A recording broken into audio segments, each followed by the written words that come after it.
Saudações, senhoras e senhores, sejam bem-vindos a mais um episódio do podcast da Gamescare. E hoje nós temos um convidado super especial, mas antes eu vou dar as boas-vindas aqui para aquele que vocês já conhecem, não é de hoje, Doutor Fábio Michelin. Saudações, meu querido. Saudações, meus queridos. Estamos aqui mais um episódio, mais um podcast. Maravilha! E também vocês já estão carecas de saber e de conhecer o nosso querido amigo Eric Fraga. E aí, Eric? Bora nessa, Junião. Tudo bom, turma? Vamos lá, mais um podcast Gamescare. Exatamente. Então, para introduzir aqui o nosso convidado deste episódio, o senhor André Gomes, mais conhecido como Tecão aí para os íntimos, rapaz aí do Instagram mais charmoso e mais megadrivico que eu já vi em toda a minha vida gamer. Saudações, André. Seja muito bem-vindo aqui ao podcast da Gamescare. Por favor, cara, se apresente e fala um pouco sobre você, o seu trabalho e também sobre a sua trajetória de jogador de videogame, por favor. Prazer enorme estar falando com vocês. Ô, Julião, antes de eu entrar falando um pouco de mim, quando você fez a chamada de vocês estão carecas de saber, obviamente já me chamou. Trocadilho. Então ficou redundante. Vou dizer que o André sofre de uma ausência crônica capilar. Mais ou menos isso aí. O tupete já não é mais o mesmo. Não só você, né, André? A gente também já tá chegando junto. Já. Ô, Michelin, eu sou você amanhã. Mas vamos lá. Prazer enorme estar reunido aí com os amigos. Espero que esse podcast a gente possa esclarecer bastante coisa. Como o Julião já falou aí, André Luiz Gomes, 46 anos, trabalho com controle de pragas há 22 anos, tenho uma empresa no segmento. Sou um entusiasta de games, de um modo geral, novos, antigos, nem tão velhos também. Pescador de mão cheia. O pessoal fala que todo pescador é mentiroso, mas é exceção. Sou um bom pescador, sim. Pelo menos conto bastante história. Eu sou da opinião de que jogo bom é jogo bom em qualquer plataforma, mas tem um apego assim com o Mega Drive que remete, né? Não vou dizer infância, porque eu sou de 74. Quando o Mega Drive chegou, eu já estava com meus 15 anos e trabalhando. Então, me remete a coisas boas sempre. E, diante disso, passei a colecionar. Mega Drive tem uma coleção, quase um full set completo da Tectoy, que tenho não só um apego, mas tem quase uma década que eu venho reunindo esses jogos, contando com a colaboração de muitos amigos. E, não menos importante, sou um dos organizadores do Festival Retro Games Brasil, que, para 2021, promete ser fantástico. Aguardem. Acho que é isso, pessoal. Essa coleção de Mega Drive, fala mais um pouco dela aí. Há quanto tempo que você está colecionando jogos de Mega Drive da Tectoy? Como é que tá isso daí? No começo lá, como é que era? Agora, quantos jogos faltam? Se não falta? Se tá fácil? Se tá difícil? Sei lá, se quiser falar de preços também, né? Porque os jogos da Tectoy parece que subiram muito de preço. E aí? A relação com os jogos da Tectoy acho que foi bem casual. Porque, como fã do Mega Drive, eu sempre procurei reunir títulos de todas as regiões. E não tinha dessa de que eu tinha que ter todas as versões lançadas. Por exemplo, um Sonic europeu, um Sonic japonês, um Sonic americano e um Sonic nacional. Bastava para mim ter uma cópia de cada. E aí, um belo dia, conversando com um amigo, o Elvio, aqui de Santo André, um amigo de longa data que me ajudou, tem me ajudado, inclusive, bastante nisso. Ele falou, cara, quantos jogos Tectoy você tem? Eu falei, não sei. Aí ele falou, poxa, conta aí, porque são 302 jogos. De repente você já está pertinho de completar.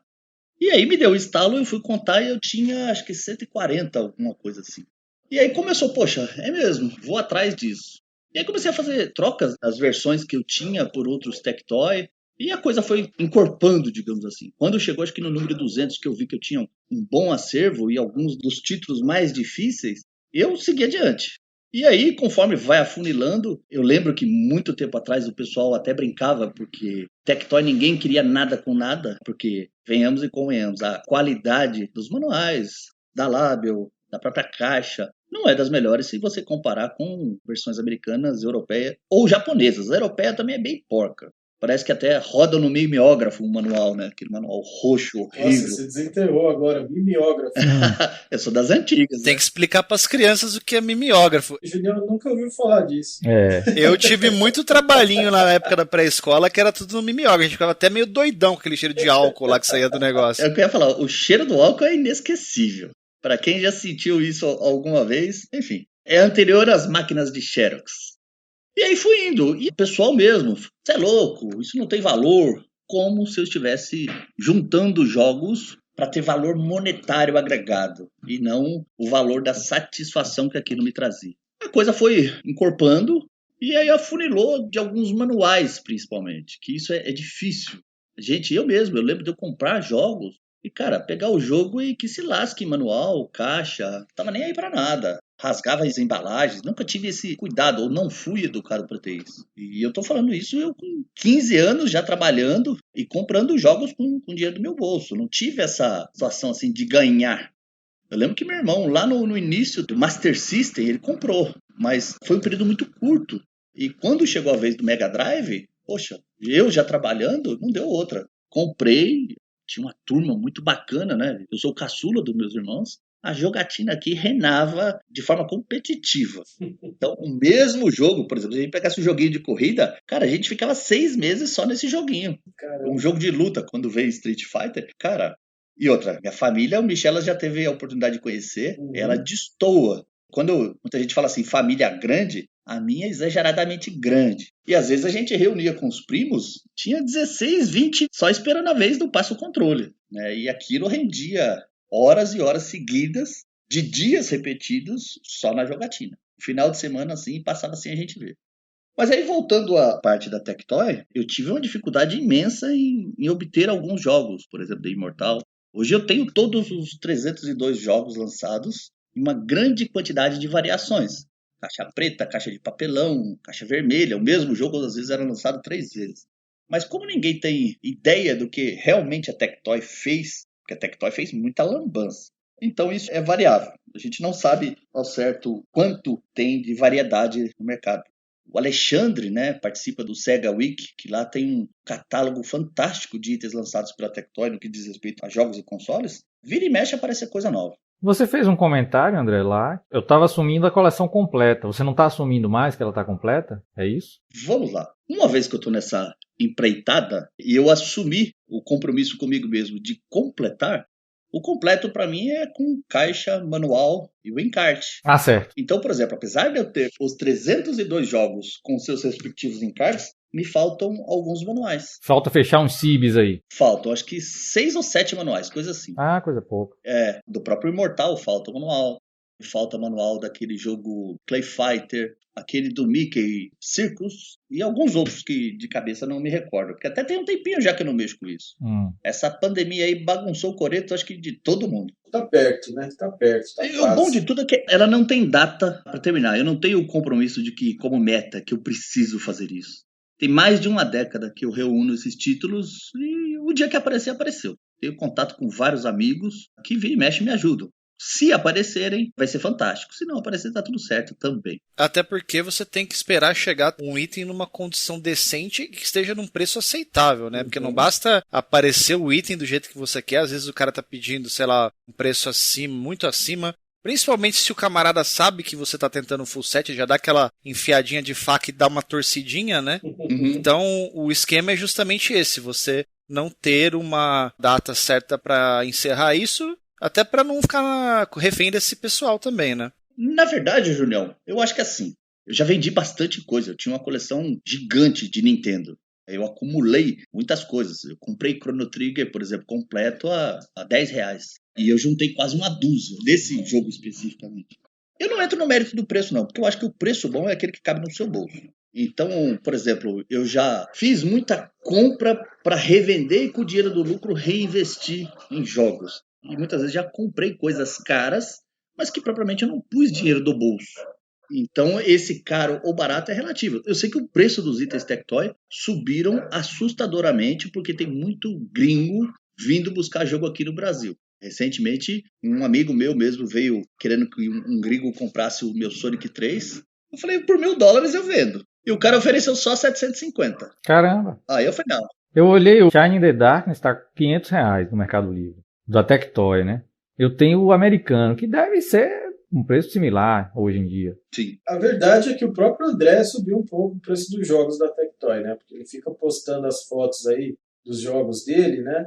E aí o pessoal vê, acha bonito, acha legal e acaba se animando a querer colecionar também. Deixa todo mundo com água na boca. Exato. E quem tem os jogos para vender fala, olha, que bacana isso e tal. Aí dá aquela subidinha singela, né? Mas uma coisa que o André tá falando aí que é muito importante, que a coleção dele não tem data para terminar, né?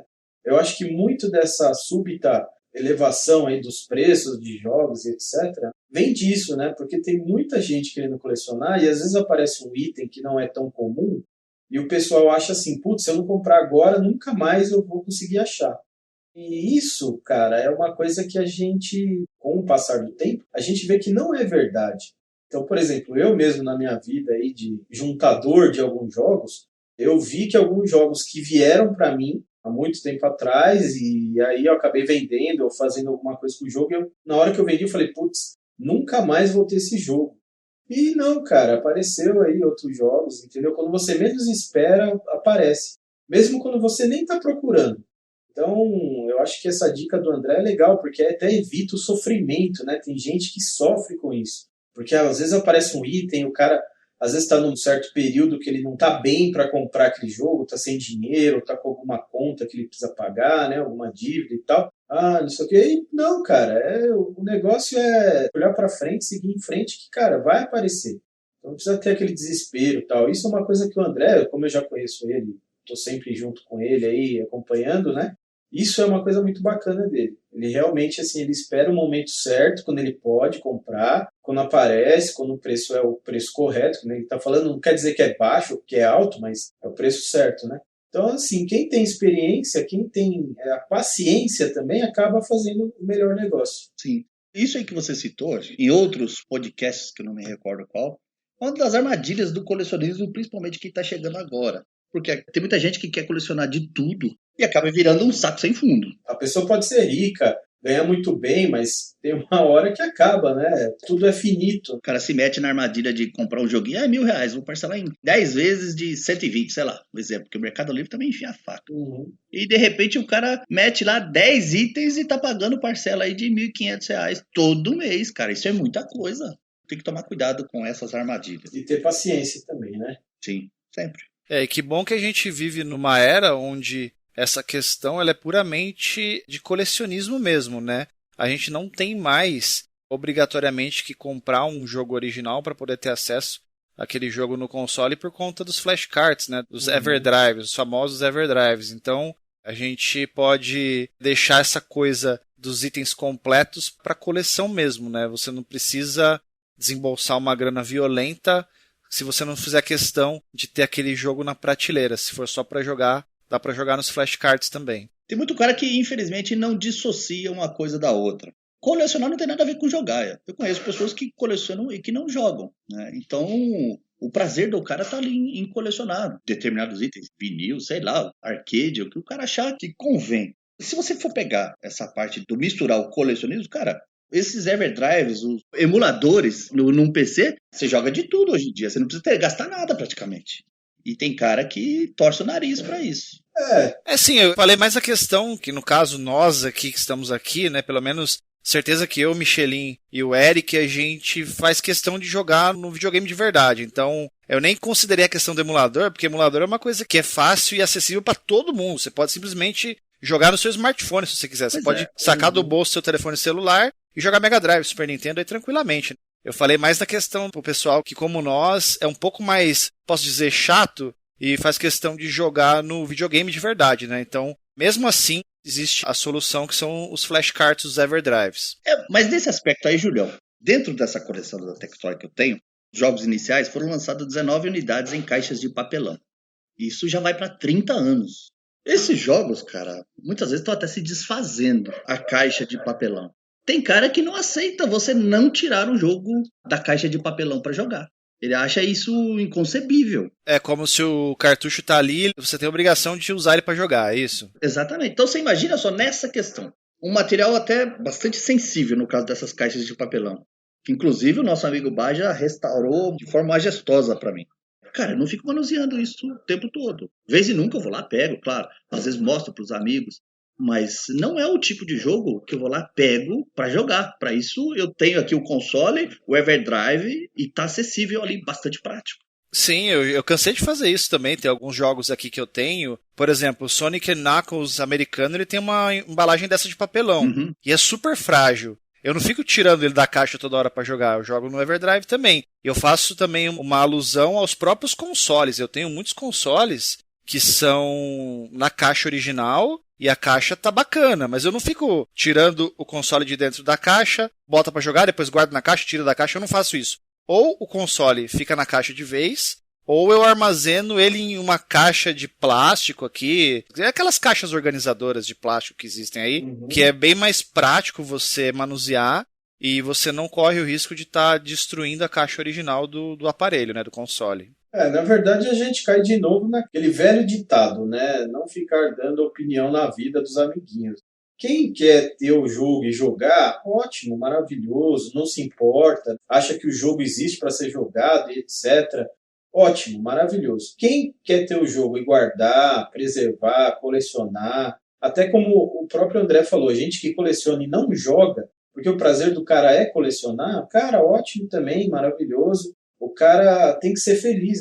O cara que gosta de RGB, o cara que gosta do AV, cara, o que importa é ser feliz e a gente seguir com o hobby que mais agrada a gente. É só para complementar isso, essa coisa de quem preserva o jogo, como o André e tantos, os que fazem essa crítica, mas o jogo tem que jogar, tem que tirar, isso é feio. Ele esquece de que ele usa no emulador dele, ou quando ele vai no Google Imagens e encontra a capa bem bonitinha, né, escaneada, ó. Foi por causa desse monte de gente que resolveu preservar. Mas olhem com atenção, os videogames foram lançados há 30 anos.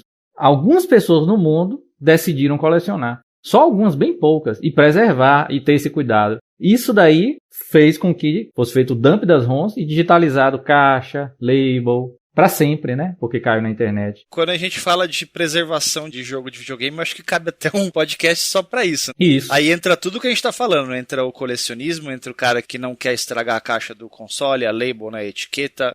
Entra o próprio emulador, que é uma forma também de preservar a história dos jogos, né? Exato. Então acho que isso daí também é um assunto que vai render um podcast no futuro. Só para complementar isso, porque um André da vida que tá cuidando ali dos Tectoy, com certeza tem coisa de André que tá no Sega BR lá, não tem não, André? Escaneado? Aproveitando esse gancho, esse amigo que mencionei, o Alexandre, a gente se conhece há tanto tempo que eu lembro dele sair aqui de casa, a gente ficar seguidamente durante algumas semanas, ele vinha de moto na minha casa com um scanner, um computador, e eu abrindo caixa, fechando caixa, etc, para escanear tudo isso. A gente fazia uma média aí de 80 jogos por noite. Isso durante a semana, com todo mundo com compromisso para o dia seguinte. Aí aquele cara que criticou não abrir o jogo, quando ele vai no Google, que ele encontra lá a capa bonitinha do jogo que ele vai jogar no emulador dele, ele fica feliz, joga e esquece de que pessoas tiveram que fazer isso, colecionadores.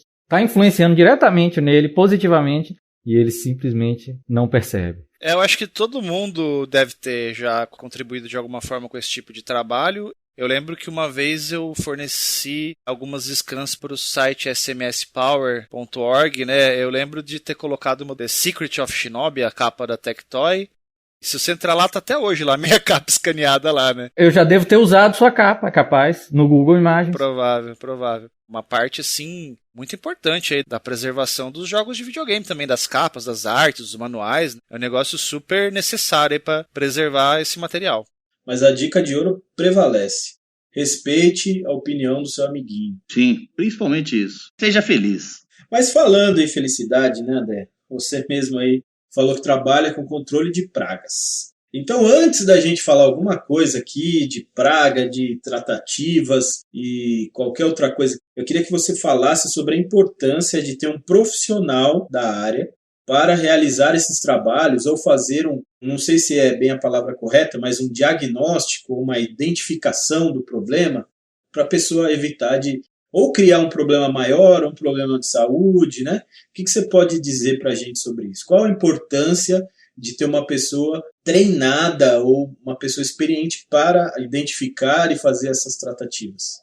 Desde que o homem saiu daquela vida nômade e estabeleceu uma residência fixa, ele passou a estocar comida e passou a conviver com diversos tipos de animais, de um modo geral, insetos, tentando se beneficiar desse alimento ali estocado. Então isso vem de desde sempre. Acho que, tirando as damas da noite, deve ser uma das profissões mais antigas que tem, que é o controle de pragas. Se a gente for remeter peste negra, que dizimou 60% quase da população europeia 2 séculos atrás, diz respeito à pulga do rato. Então, o controlador de praga, que a maioria das pessoas associam ao detetizador, tem um papel fundamental, tanto na área de saúde quanto no setor de alimentos. Então, se a gente for pegar a cadeia produtiva, plantio, colheita, armazenamento, fracionamento, transporte, distribuição, até chegar ao consumidor final, em todas essas etapas ocorre o controle de pragas, sem exceção. Claro que a Anvisa permite, dentro da legislação, você ter partes por milhão, por tonelada. Mas assim, se você se alimenta de um alimento saudável, isso se deve ao controlador de pragas. Se você frequenta um ambiente, casa de show, seja um restaurante, e se sente confortável, tem um profissional desse setor por trás disso.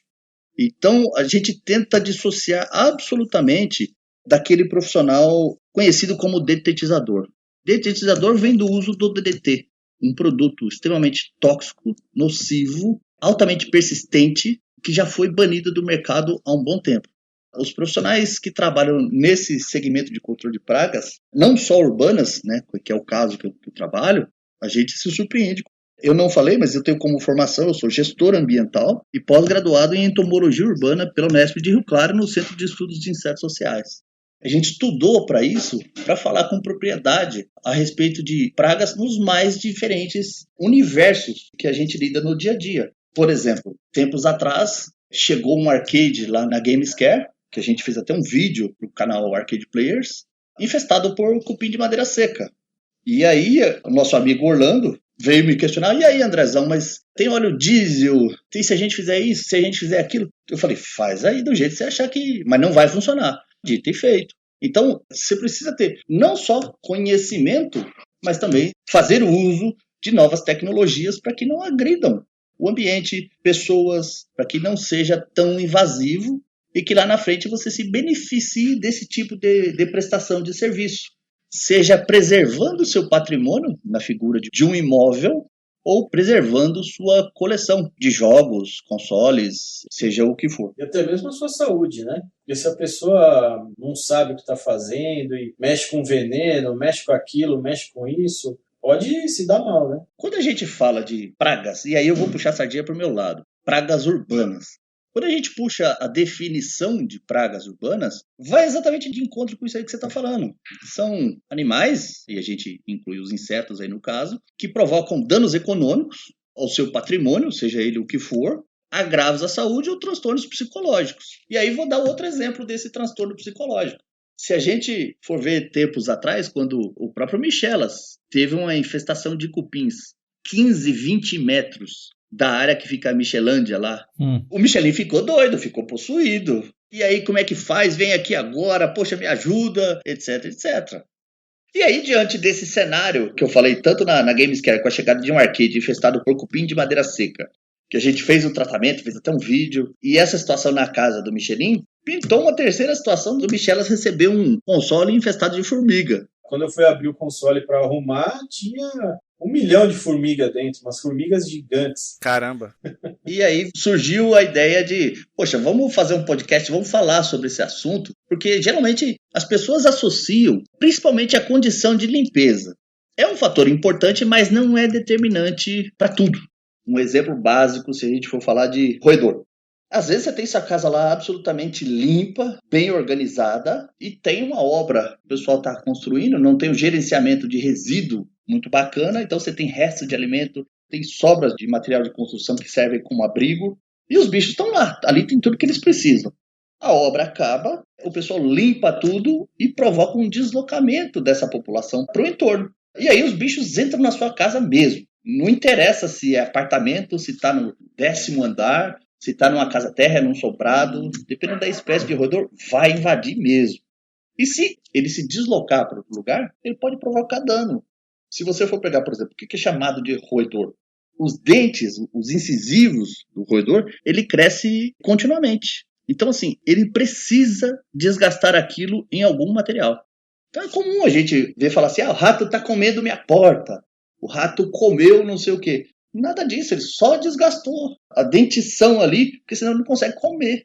E numa dessa ele pega um videogame, pega alguma coisa da sua coleção, cara, vai embora mesmo. Além, é claro, de poder defecar, urinar sobre esses materiais e ali provocar um dano ainda maior.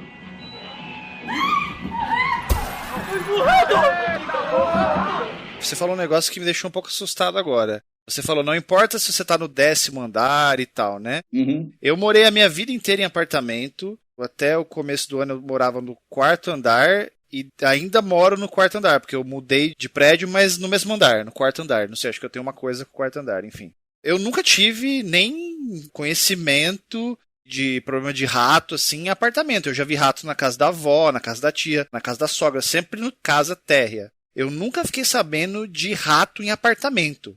Você falou que existe isso? É comum esse tipo de coisa? Bem comum. Em apartamentos de cobertura, inclusive. Caramba, nunca tive esse problema.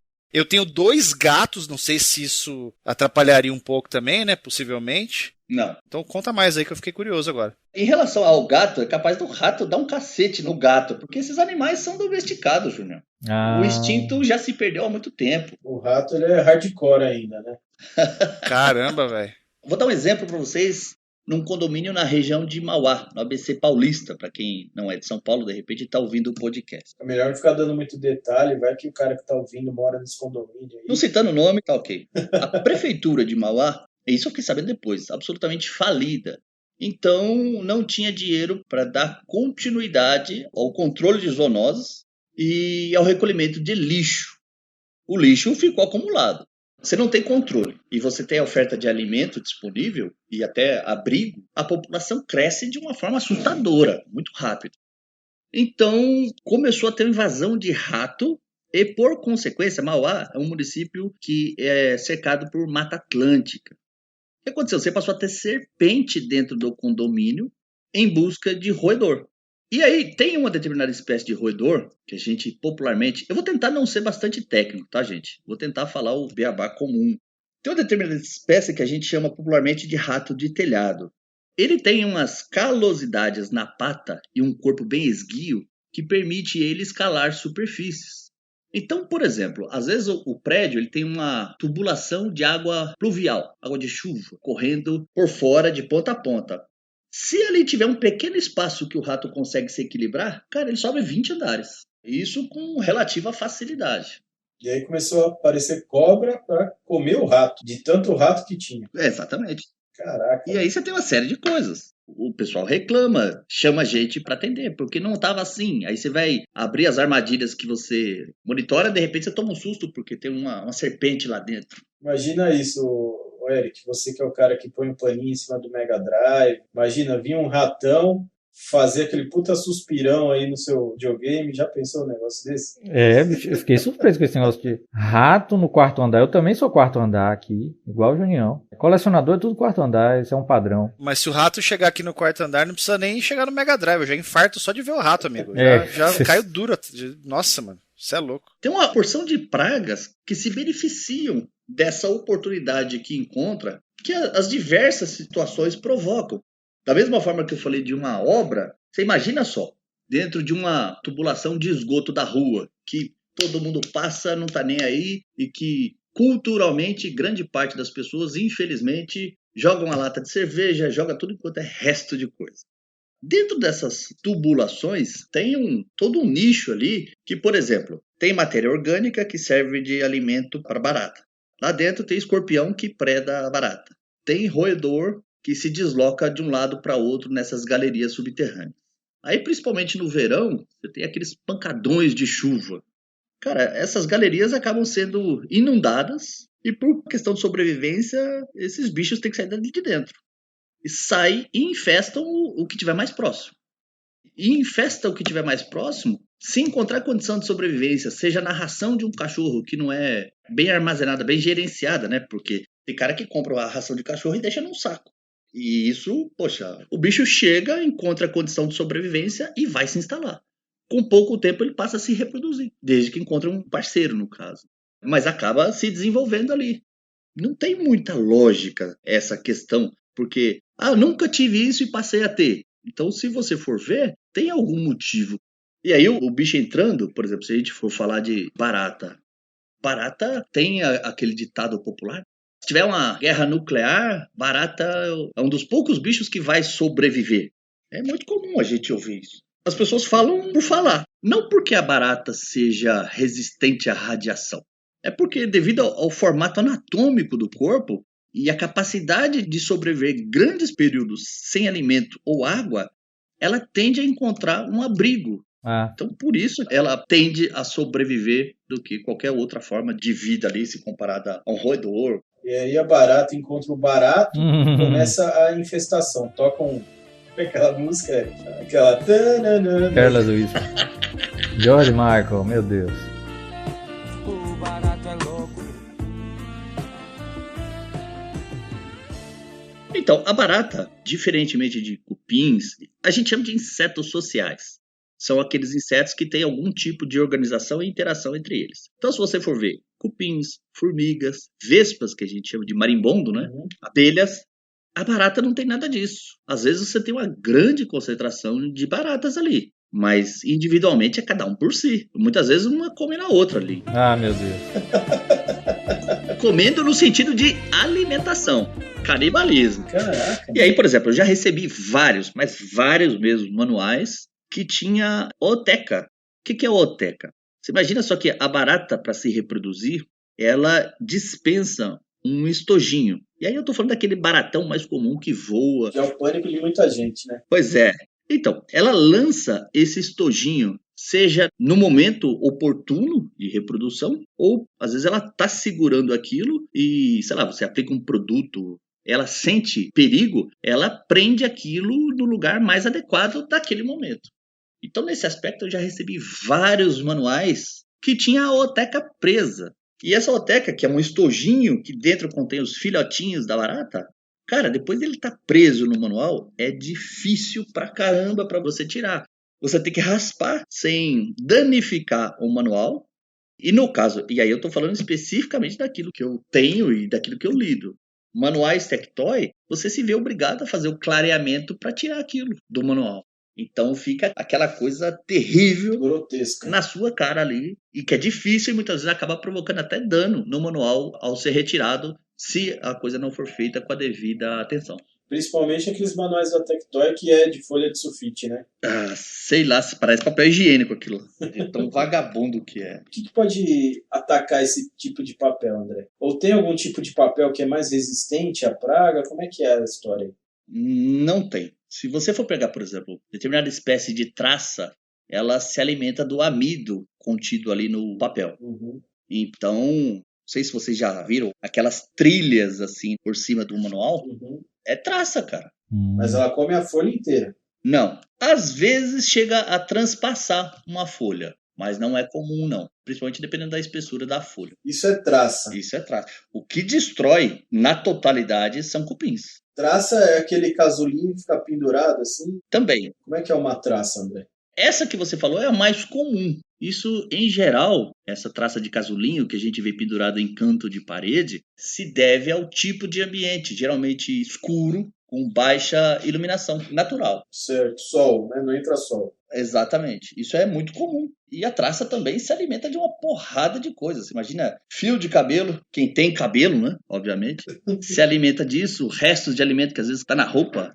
Você sai da cozinha e vai para determinada área, se transporta isso, esse fragmento. Pra gente, às vezes, não é nada, é uma coisa sem importância. Interessante você falar sobre a traça. Eu perguntar, a minha sala, o meu quarto, onde fica a coleção de jogos, aqui no apartamento eu tenho um quarto para coleção de software e o outro para hardware, né?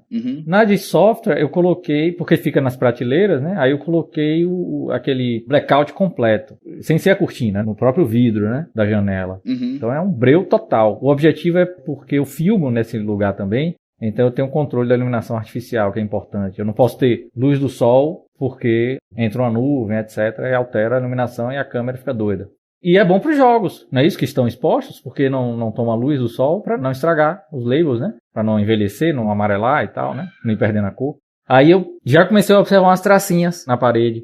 E aqui é uma casa, é um apartamento que não tem alimento. Zero, eu nunca comi aqui. Já tem 2 anos aqui, eu nunca comi nesse apartamento. Que, pra quem não sabe, né, é o apartamento onde eu faço Cosmic Effect, né. Que pra ajudar na limpeza eu me disciplinei pra isso. Minha esposa até fica, leva um lanchinho, né, e tal. Pô, não. Beleza, mas surgiam umas tracinhas. Deve ser esse breu total que esse quarto fica 24 horas, né? Certamente. Um dos grandes dilemas que a gente enfrenta, eu falo a gente enquanto colecionador, se você abre a janela, entra luminosidade e vai provocar esse amarelamento, esse descolorimento do que está ali, principalmente de coisas impressas. Você acaba perdendo. Se a gente for falar do mundo ideal, seria ambiente climatizado, mas isso custa caro e não está acessível para todo mundo. Oh, é verdade. Neste caso, Eric, eu não te diria que existe uma regra, ou faça isso ou faça aquilo. O que eu te diria é que é o seguinte, muitas vezes o pessoal vê uma traça na parede e imediatamente associa que precisa detetizar.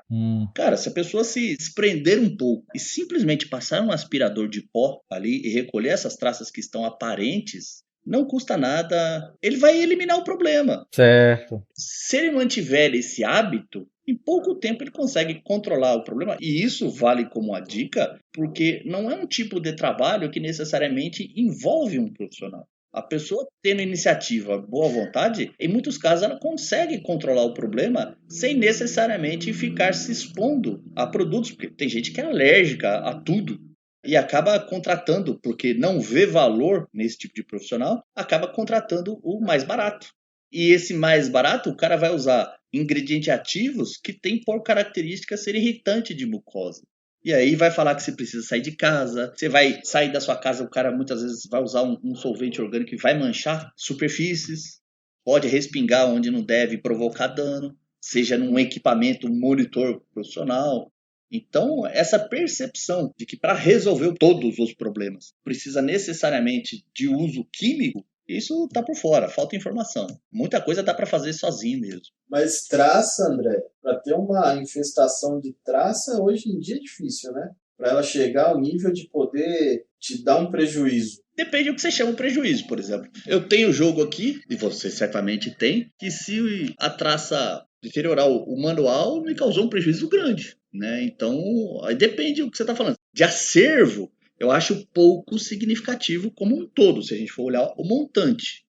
Mas isoladamente, às vezes você tem alguma coisa que, apesar de pouco valor agregado no sentido de valor monetário ao produto, ele tem um valor sentimental para você gigantesco, e isso não tem preço. Não, eu nem digo de valor, eu digo assim, para ter um problema de traça em casa mesmo. Fala assim, não, tô com um problema, tô com muita traça, elas estão, sei lá, comendo as coisas aqui e etc. Agora, uma traça, de repente, pegou aquele manual, comeu lá, tá. Mas assim, um monte de traça, tipo cupim. Aconteceu uma infestação de traças, né? Acho que aí varia de pessoa para pessoa. Tem pessoa que não tá nem aí para nada nunca. Então, para esse tipo de pessoa, sim, pode ter grande infestação. E outro dia eu fui fazer uma vistoria num local de quadros, obras de arte. Cara, você olhava assim, por exemplo, comecei a retirar gaveteiras porque eu estava procurando sinais de cupins.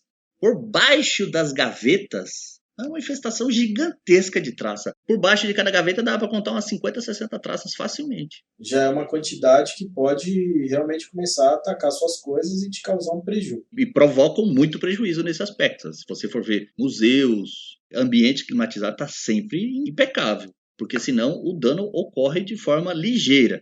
É impressionante a adaptação, principalmente dos insetos, né? Quando a gente fala de entomologia urbana, a gente está falando de insetos. A capacidade deles se adaptarem aos vários ambientes. E essa adaptação, eu vou pegar até um gancho para falar de cupim, que é o que realmente eu mais tenho experiência e conhecimento na área.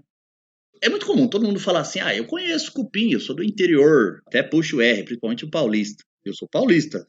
Eu conheço cupim, vivi no interior e já sei como é que é.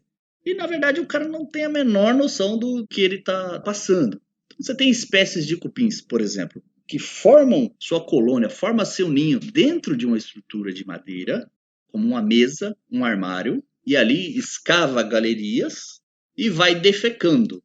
Periodicamente, essas galerias ficam entupidas. Para ele poder circular melhor, o que ele faz? Ele escava um buraquinho e começa a jogar para fora um a um, essas pequenas bolotas. E aí o pessoal vê aquele monte de pozinho e fala assim, é cupim. Então eu preciso detetizar.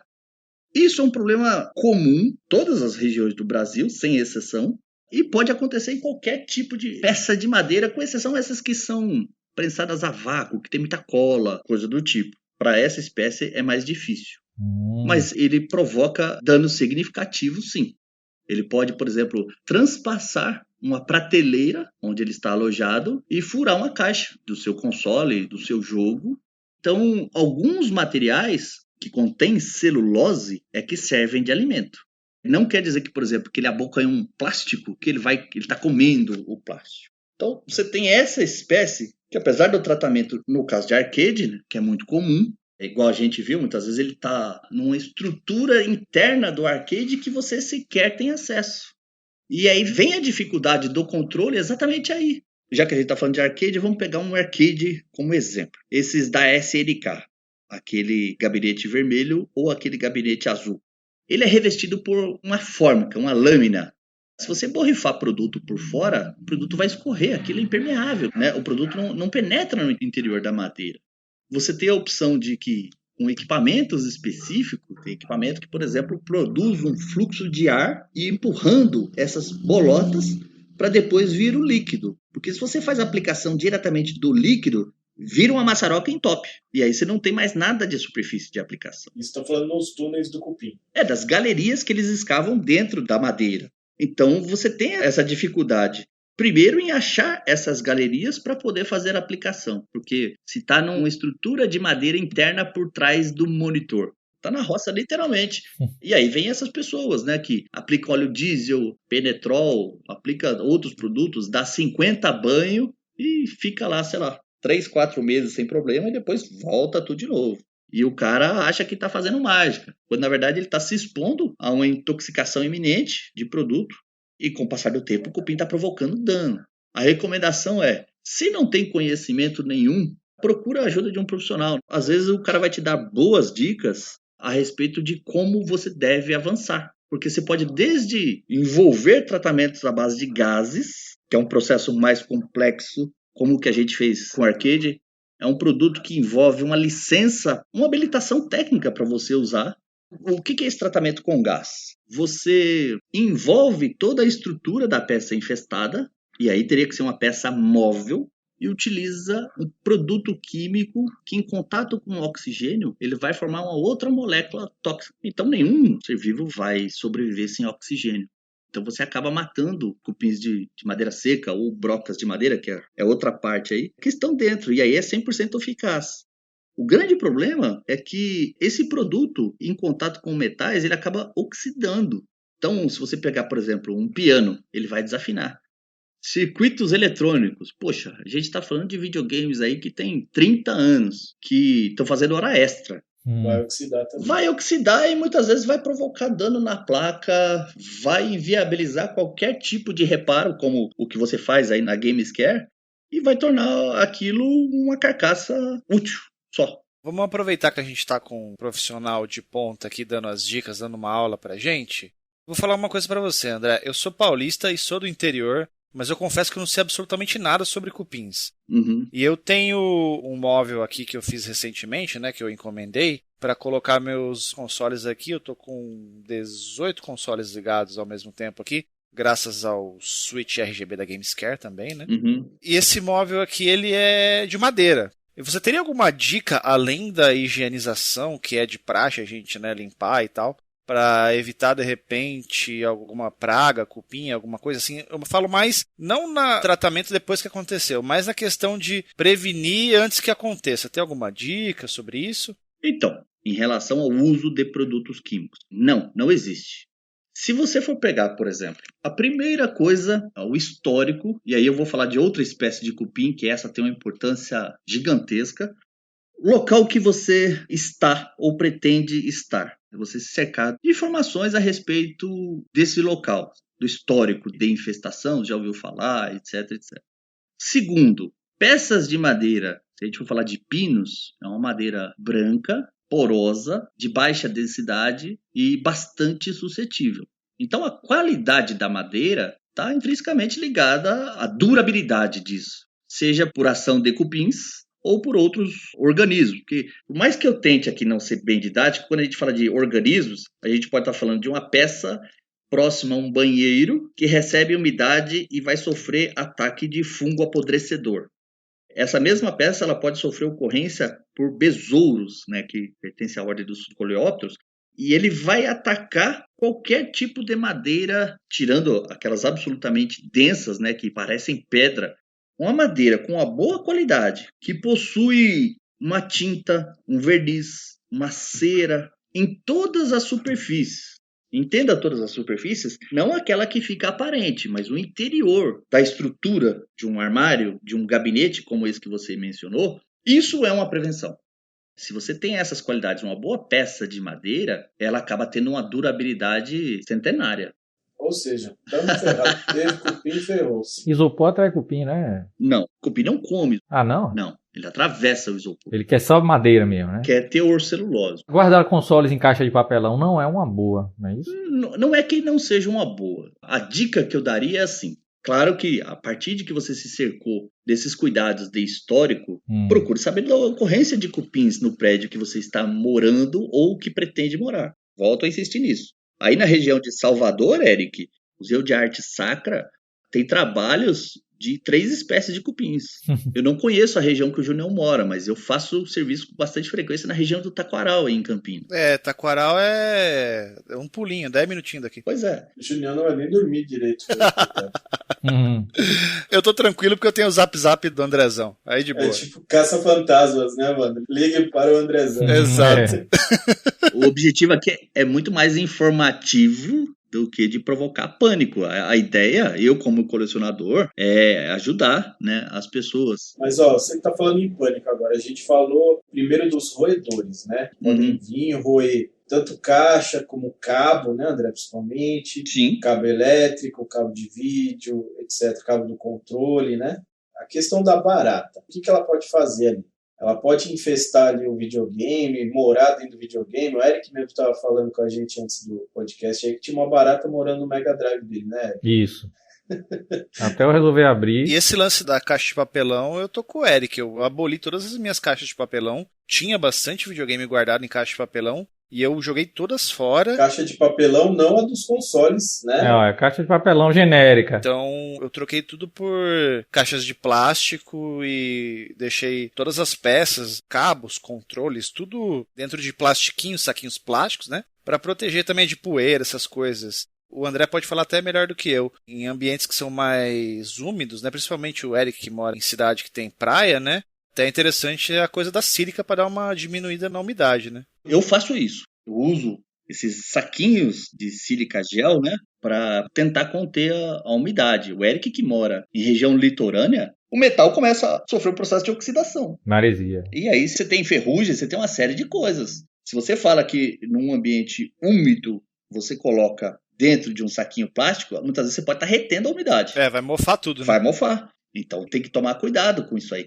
Apesar de adorar o litoral de um modo geral, eu não me vejo procedendo uma coleção, porque isso me deixaria absolutamente intranquilo. Agora o Eric que não é mais dormir. Mas eu... Tem inclusive um amigo que mora lá em Maceió e ele fala que ele nem liga muito pra coleção, porque ele tem de tempos em tempos jogar fora o videogame e comprar outro, porque a maresia arregaça os videogames mesmo. Como a gente tocou no ponto do colecionismo, isso é um papel importante de quem tem esses itens, tentar, através desses redutores de umidade, seja através da sílica ou outros que vendem.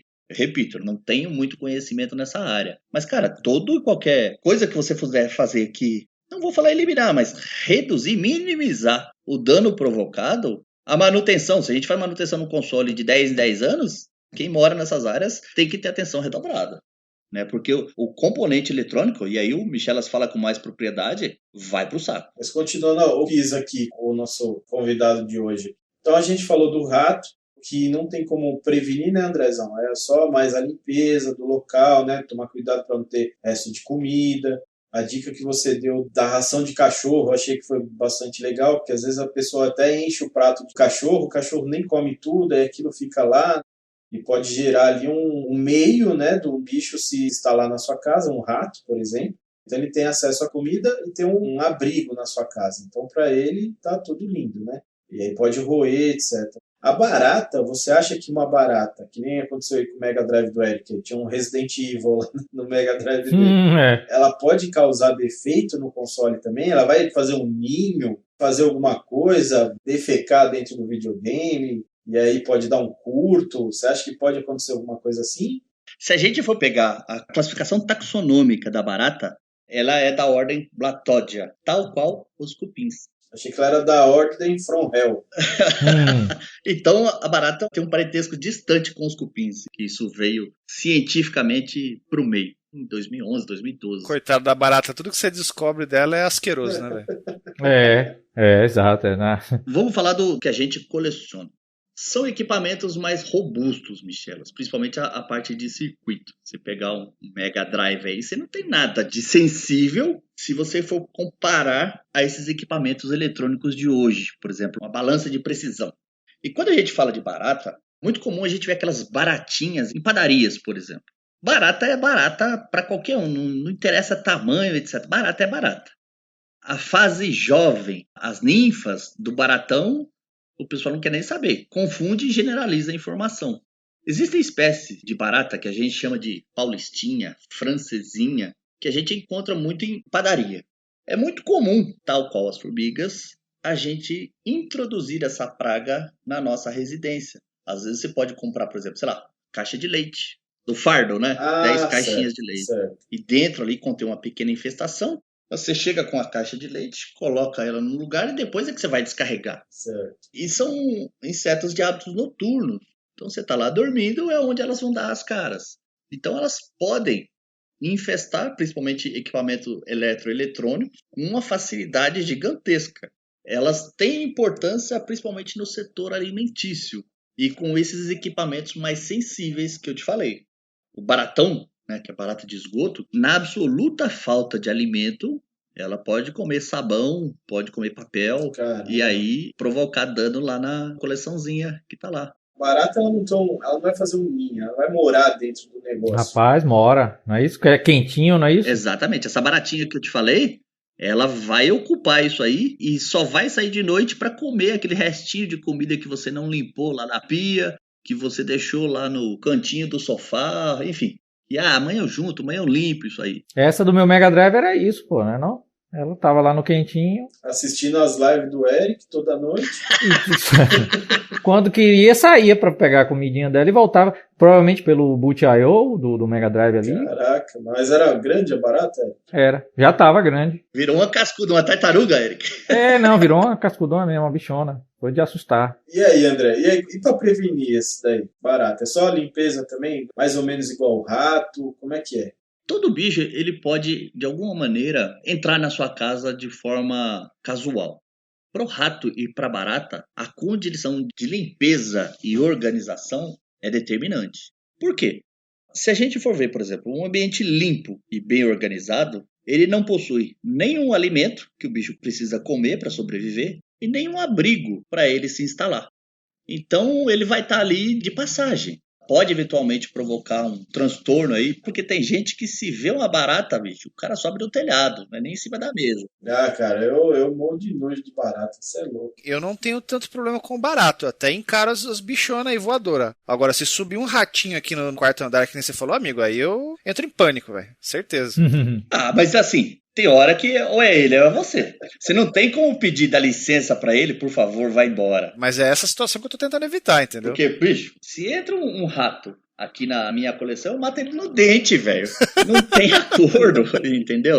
No QG, no lugar sagrado, é sem chance. Pode entrar em outro lugar da casa, ali não. Então, o que você falou assim, esse tipo de bicho ele vai chegar na sua casa, se ele encontrar conforto e rango, ferrou. Sim, Se ele não encontrar isso aí, então ele vai sair fora. vai sair fora. Então a melhor tratativa para você é deixar tudo bem limpinho.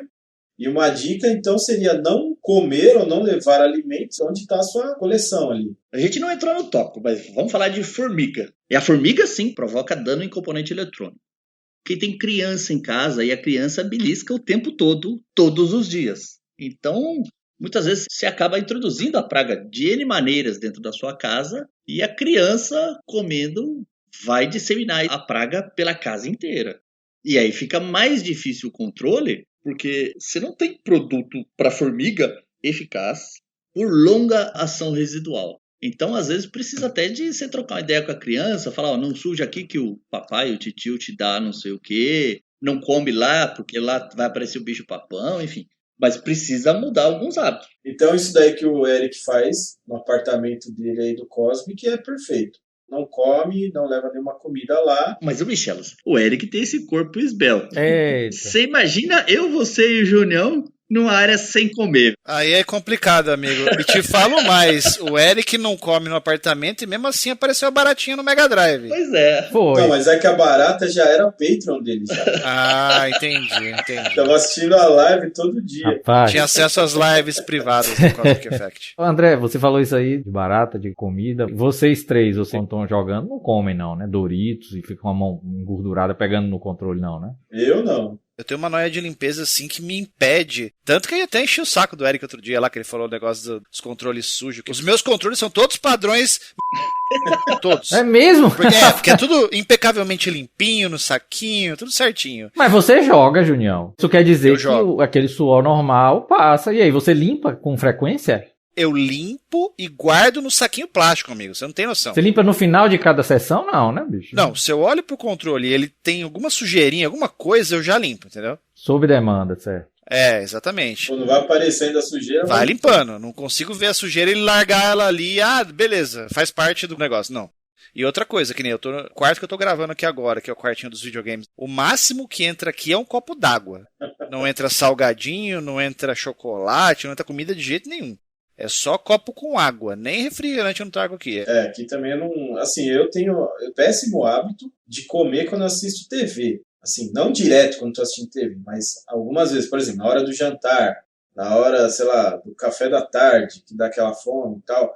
Aí eu tenho o hábito, às vezes, de assistir TV e comer alguma coisa, né? Mas jogando videogame também não...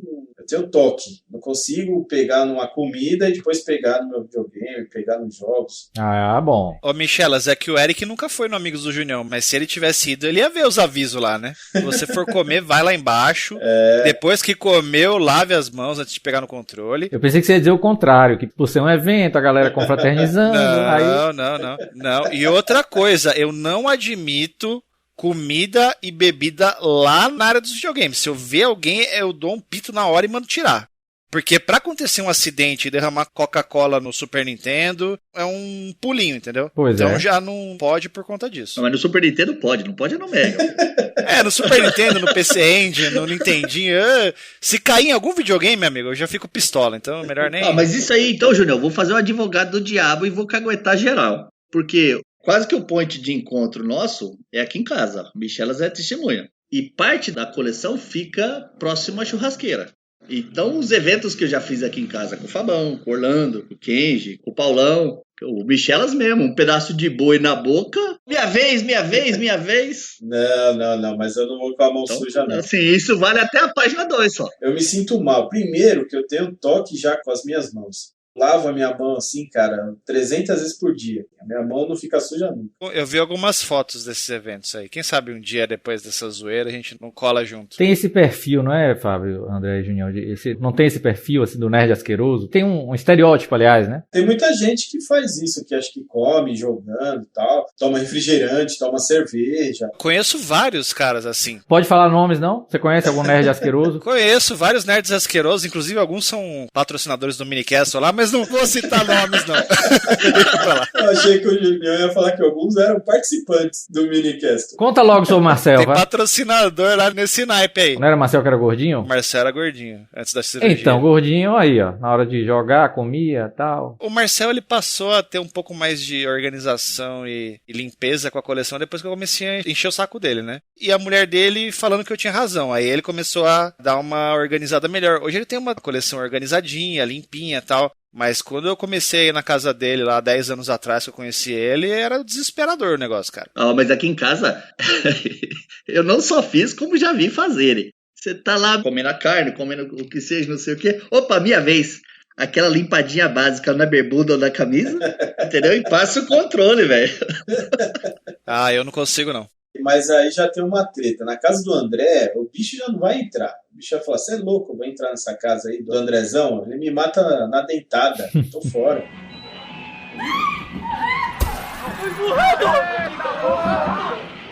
Retomando a parte de bicho. Fala um pouco de formiga aí pra gente, então, André. Então, a gente tem algumas espécies de formigas. Se a gente for pegar a formiga carpinteira. Essa aí que quase me matou do coração, né? Exatamente. Quando eu abri o videogame do cara, não vou esquecer nunca. Abri um Game Gear, o cara, não tá funcionando e tal. Mandou, aí eu tirei da caixa, abri o videogame, cara, quase que eu tive um infarto na hora. Ela, muitas vezes, num componente eletrônico, por exemplo. Aonde ela tá, cara, ela carrega um monte de coisa para a formação do ninho.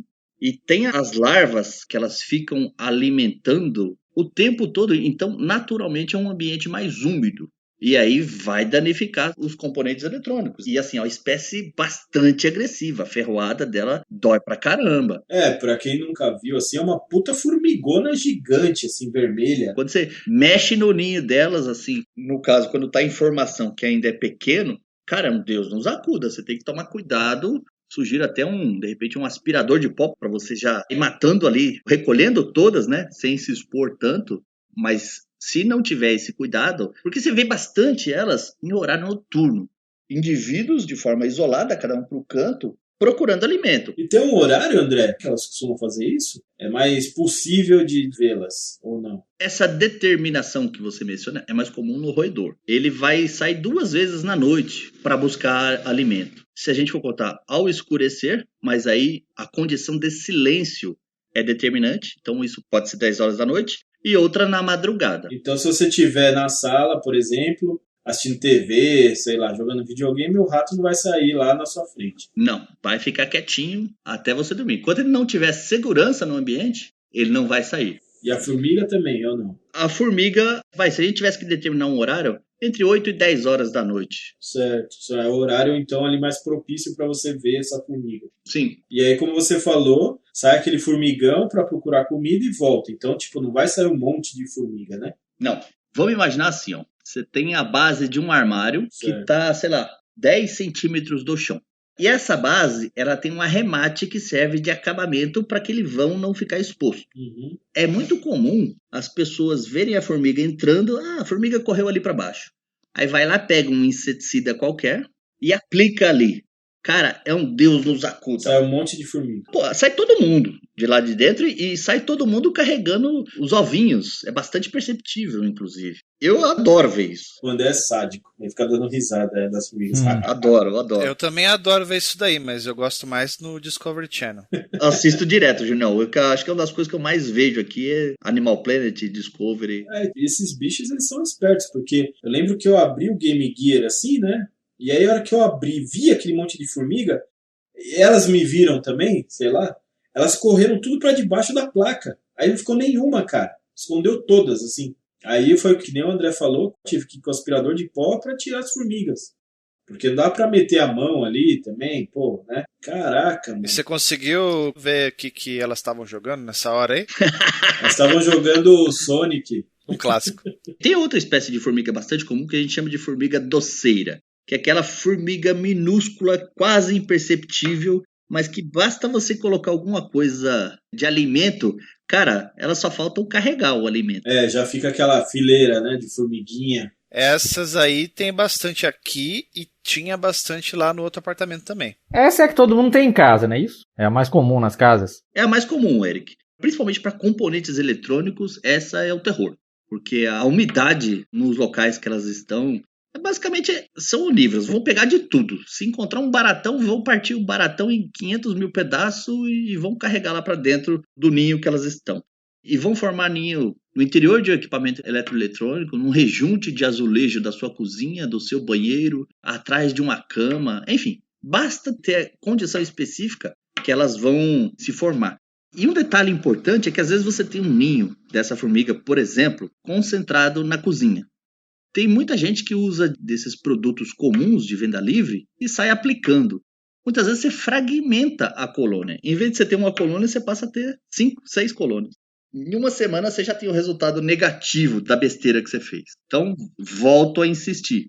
Se você não conhece e de repente nem tem condição de pagar um profissional para resolver o seu problema, procure informação que não na internet, porque a internet é o Google de tudo, né? E o que tem de besteira que a gente vê, cara, é impressionante.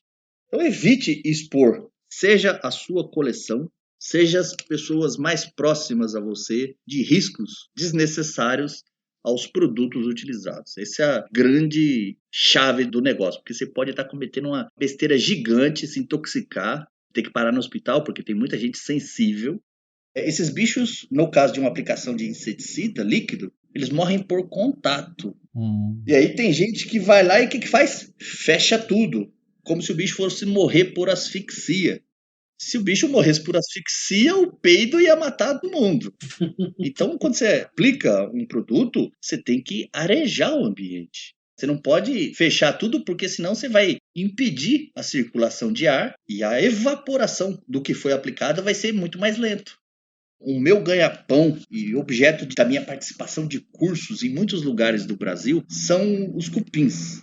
Os cupins subterrâneos é o que podem trazer um maior prejuízo psicológico e financeiro em qualquer coleção, em qualquer ambiente. Seja uma região litorânea, seja se você está numa casa térrea, num sobrado, enfim. Tanto faz a condição de limpeza. Isso é o que eu acho mais desafiador do cupim subterrâneo, no caso.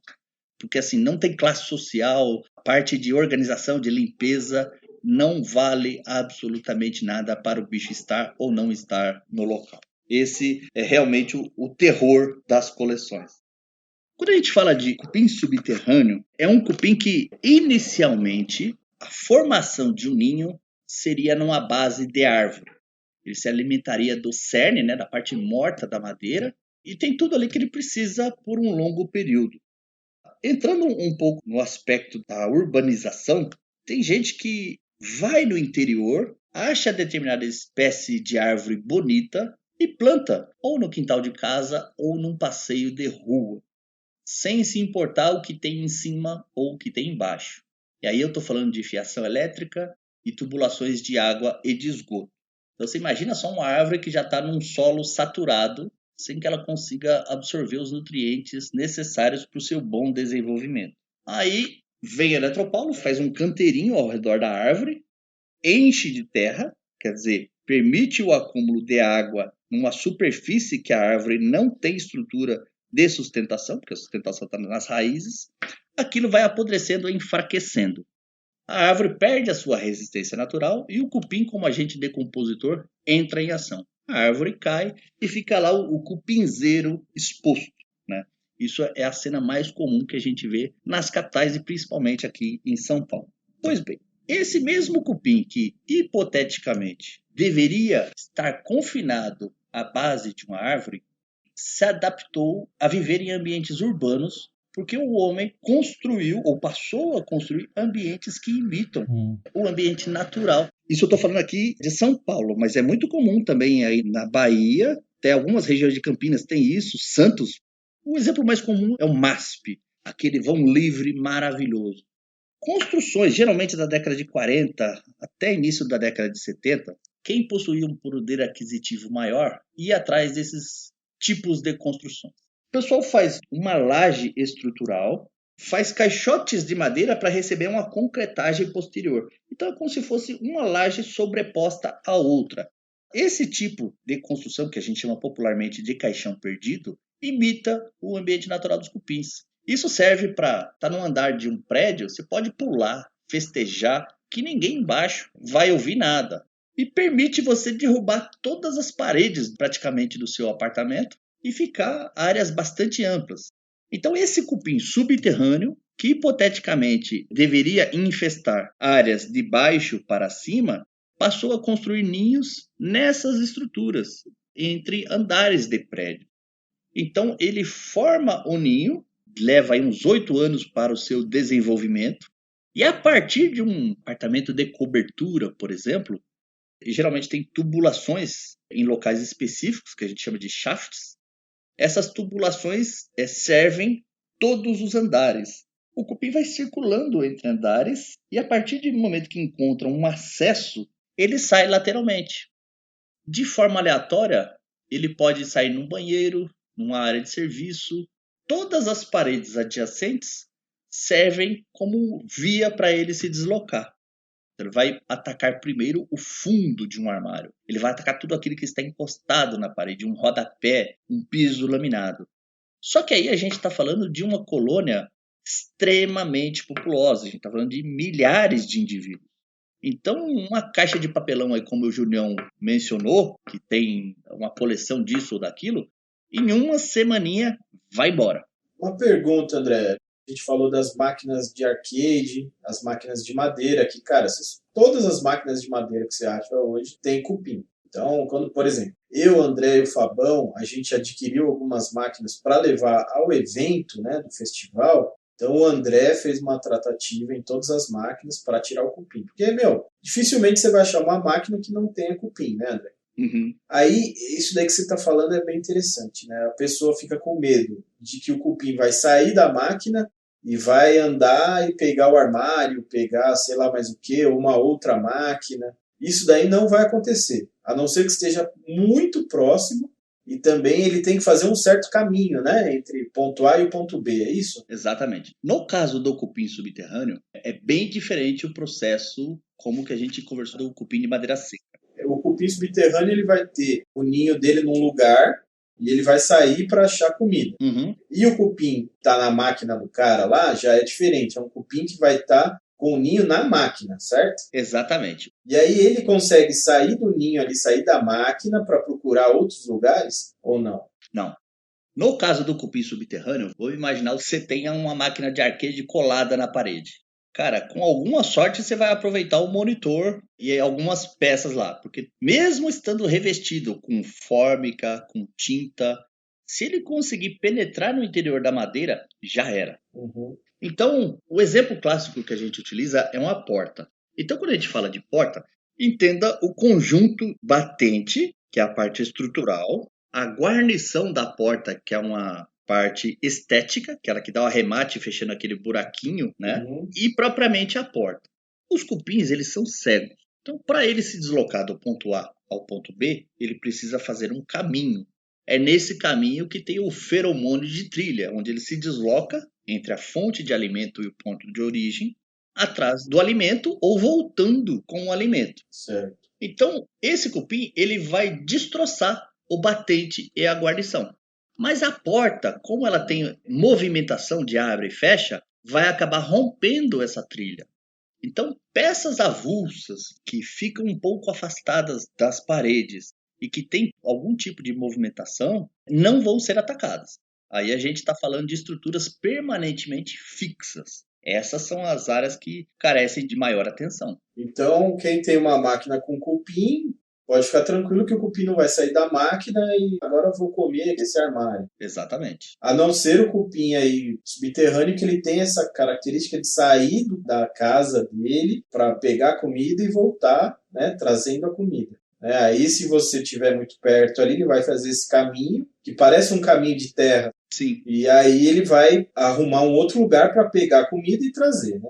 Mas o que já tem o ninho dentro da própria madeira, ele vai ficar ali a vida inteira dele, vamos dizer assim. Tem o ciclo de reprodução de todas as espécies. Eu não sei aí, Eric, na região como vocês chamam, que a gente chama de siriri ou aleluia, que é a forma reprodutiva ou forma alada, né? Então, por exemplo, o ninho se desenvolve, e aí eu estou falando de genericamente, todas as espécies de cupins fazem isso e algumas espécies de formigas têm esse comportamento também. O ninho se desenvolve e produz esse indivíduo alado que só serve para a perpetuação da espécie. Ele não tem função nenhuma dentro do ninho. Ele não busca comida, ele não cuida da forma mais jovem, ele não faz nada, ele só fica ali no bem bom recebendo comida. Só que chega uma determinada época do ano, em regiões que você tem esse clima bem diferenciado, primavera é primavera. São Paulo muitas vezes está no inverno e está um calor desgraçado. Mas esses indivíduos estando no ninho e encontrando condição de temperatura, umidade relativa do ar, eles são expulsos do ninho. Então, independente da espécie, esse alado, que são atraídos por luzes, né, a gente vê esses bichos voando ao redor das luzes, eles podem formar novos ninhos. Seja num outro arcade que está do lado, uma porta, ou encontrando um outro vão que imita o ambiente natural deles na própria estrutura dentro de um prédio, por exemplo. É tenso. Inclusive, nosso amigo Ronaldo Lorando, o antigo membro do Canal 3, tá lá desde sempre. Quando eu conheci, no Mercado Livre, porque ele tinha um nick inesquecível, chamado Rolorando. Rolorando, comprei muito com ele. Comprava por e-mail.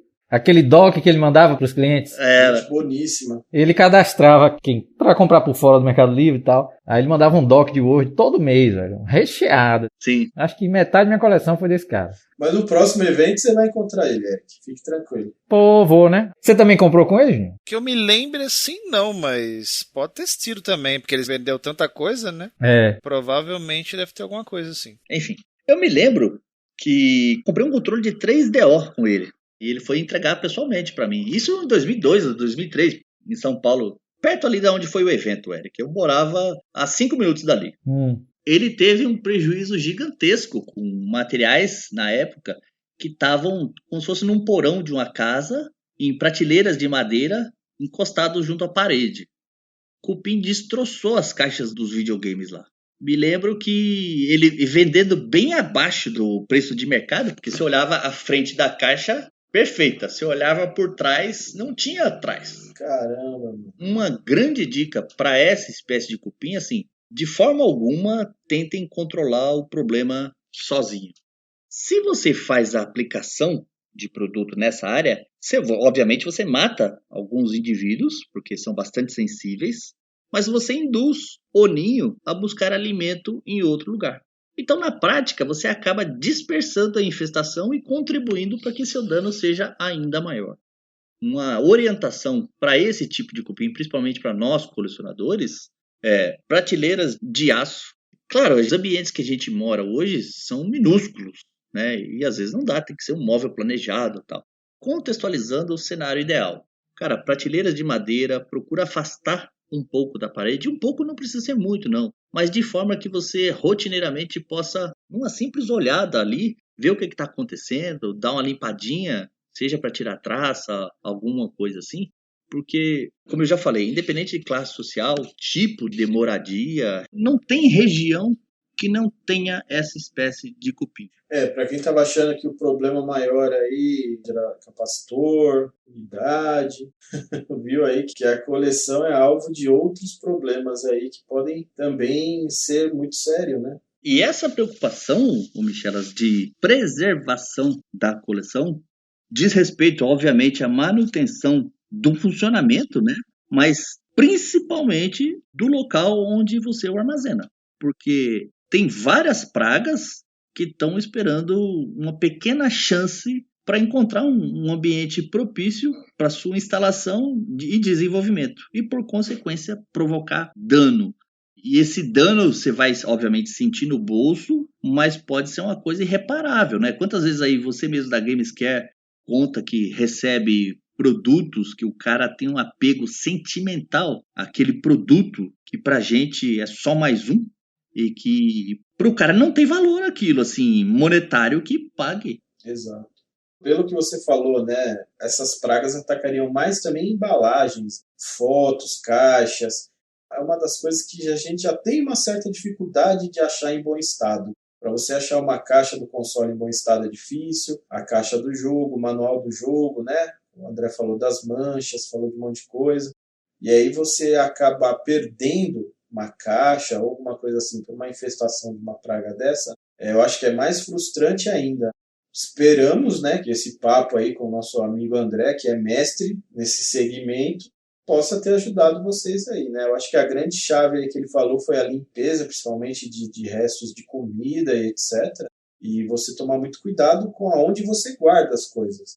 Isso daí é uma coisa que a gente às vezes não faz, né? Às vezes você põe um negócio ali numa caixa, guarda lá no seu armário e fica anos ali sem olhar aquilo, né? Vamos dar uma mexida, vamos movimentar para ver o que está acontecendo. E a outra dica aí que acho que ficou também bem marcada é para você tomar cuidado com o que você faz, né? Você pode piorar a situação e trazer até problemas de saúde aí para você ou para quem mora com você. Né? Nenhum colecionador de prateleira deve abandonar a sua coleção na prateleira, né? Duplamente importante, porque às vezes a gente até fala na questão da manutenção técnica. Por exemplo, ele tem um PC Engine, liga o PC Engine dele, está funcionando perfeitamente. Só de ver funcionar, beleza. Pode ser que não esteja, pode ser que esteja. Aí ele guarda aquilo dentro de uma caixa, aí fica lá 6 anos, 7 anos guardado. Aí quando ele vai ligar de novo, não funciona. O capacitor vazou, estragou a placa e chegou a um ponto que parou de funcionar. Mas se ele deixou guardado 6 meses lá, pegou de novo, ligou, ele viu que a imagem não está muito legal, o som está chiando, está falhando. Aí ele vai pegar o telefone e vai ligar para alguém e falar, olha, meu PC está com som ruim. Aí uma pessoa que já tem uma expertise vai falar, pode ser isso, pode ser capacitor vazando, já fez um recap. Então você consegue identificar esse problema antes de virar um prejuízo, né? Porque depois que parou de funcionar, aí não tem como falar, né, cara, se vai ficar bom, se não vai. Na maioria das vezes pode ficar, mas tem coisa que não dá, né? Dependendo do nível de dano que tem ali. Então acho que isso dos insetos, dessas pragas, é a mesma coisa, né? Você consegue identificar bem rápido e você tira suas coisas dali, sei lá, toma uma providência, né? É importante, então, você estar sempre de olho, olhando ali onde está guardado e etc. Mesmo que não jogue, poxa, tá na prateleira, dá uma afastadinha para ver o que está acontecendo. Se não está acontecendo nada, devolve, é muito rápido. Crie esse hábito. Procure se cercar de informações da região em que você está, da ocorrência, seja de roedor, seja de cupins de um modo geral, de baratas. A ideia é municiar todo mundo de informação para que tão logo você identifique o problema ou tenha ciência do que está acontecendo no seu entorno, você tenha tempo de tomar a providência antes do seu bem precioso, no caso da nossa coleção, ir para o espaço, literalmente. Vou virar cocô de cupim. Né? Mas é isso então, meus amigos. Queria agradecer demais aí a companhia desses 3 aí que fizeram comigo mais um podcast aqui na Gamescare. Vou pedir para cada um individualmente se despedir, começando pelo nosso anfitriãoníssimo, nem sei se existe essa palavra, doutor Fábio Michelin, meu querido. Valeu, obrigado por mais um podcast. Eu que agradeço a honra e o prazer de estar com 3 mitos aí. Espero que tenha ajudado o pessoal. Foi um podcast meio macabro, mas a gente precisa das informações, né? Você ter a opinião de um cara que é profissional, que entende... Eu nem sabia que tinha várias espécies de cupim. Para mim, cupim era um bicho, cupim. Quando você procura uma pessoa que realmente sabe o que está falando e a pessoa te explica, né, você fica mais tranquilo depois. É muito importante, né, isso, de você saber o que você está lidando. Né? Então, a ideia não foi assustar ninguém, não foi criar buchiche nem nada do gênero. Foi só informar mesmo a galera, né, de um possível problema que a pessoa pode ter e alertar, né, para que a pessoa possa tomar as atitudes aí, as precauções para não sofrer com esses problemas aí. Então, valeu, galera, e até mais. Obrigado também ao doutor Eric Fraga, que, como sempre, aí nos abrilhanta com toda a sua capacidade de conhecimento. Obrigado, meu querido. Quem tem coleção, e principalmente console, tem que estar atento.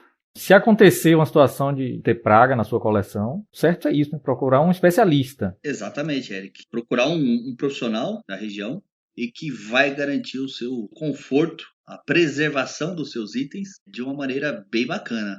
E aí, só para finalizar, eu discordo um pouco do Michelas quando ele fala assim desse post macabro. Porque assim, graças a Deus que existe o cupins, baratas, ratas. É o que garante o leitinho das crianças no final do mês, cara. E não só isso, né? Com certeza todos esses animais, esses insetos, essas pragas têm sua função aí na biodiversidade, aí na natureza, né? Se não tivesse as pragas, não tínhamos um colecionador com um full set de Tectoy Mega Drive. Olha só. Exatamente. Quem diria que eu tinha que agradecer a um cupim algum dia?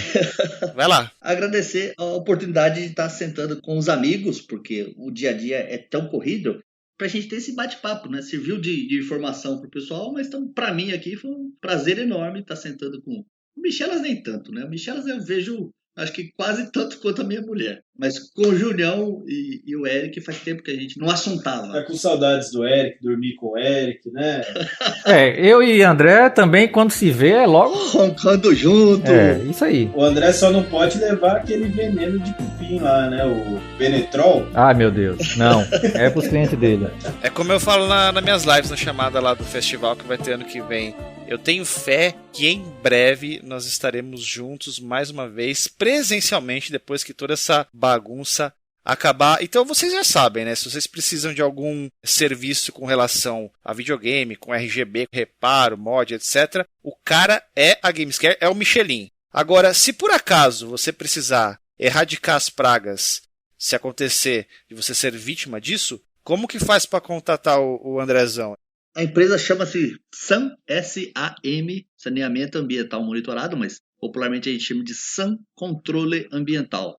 A gente tem um site, no site você tem todas as informações de e-mail, telefone, contato, e não só de serviço. Às vezes a pessoa tiver dúvida, né, porque às vezes está numa região distante, que a própria distância inviabiliza a contratação, porque fica bem onerosa, cara, vou ter o maior prazer em ajudar, esclarecer dúvidas e orientar aí para sanar o problema. Maravilha. Então, mais uma vez, agradecendo ao Michelin, ao Eric Fraga, agradecendo também ao Andrezão. Obrigado pela aula. Ficamos por aqui com mais um podcast da Gamescare e a gente se vê na próxima. Até mais.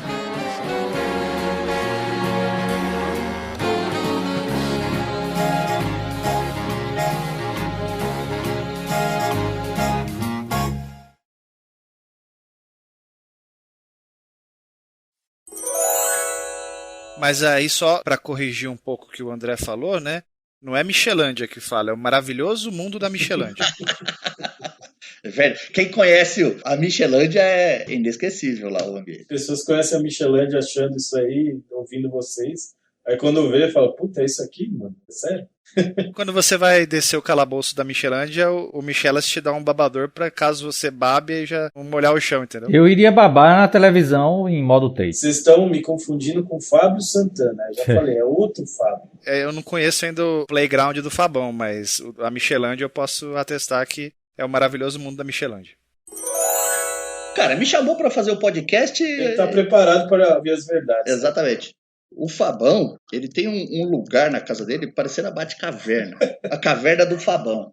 Por baixo da casa dele lá, cara, é um lugar sem fim, velho. Que ele armazena os itens. Eu conheço as histórias, né? Mas não tive o prazer ainda de visitar lá. Quem sabe um dia a gente não vai lá. O Fabão é assim, na casa dele você não consegue nem entrar direito, porque é caixas e caixas e caixas de jogos. Você não consegue entrar, por isso que ele é magrelão, assim, o Fabão. Caramba. Se ele for gordinho, que nem eu, assim, ele não consegue entrar na casa dele.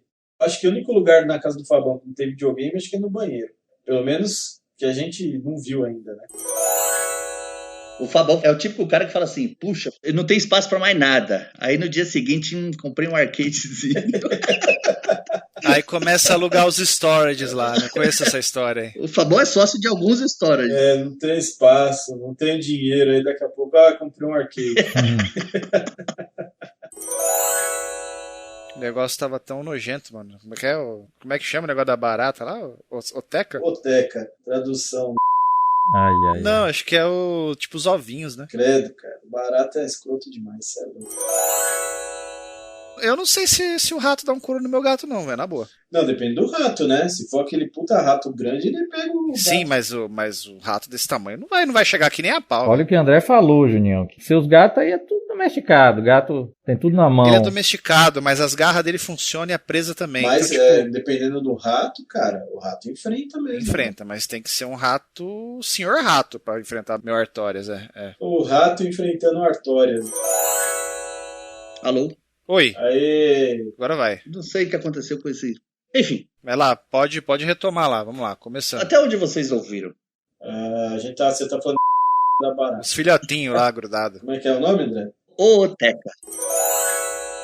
Então é isso aí. Junião, passa a chave aí. Fazer o encerramento? O Junião tá dormindo. Não, tô aqui, tô escutando atentamente.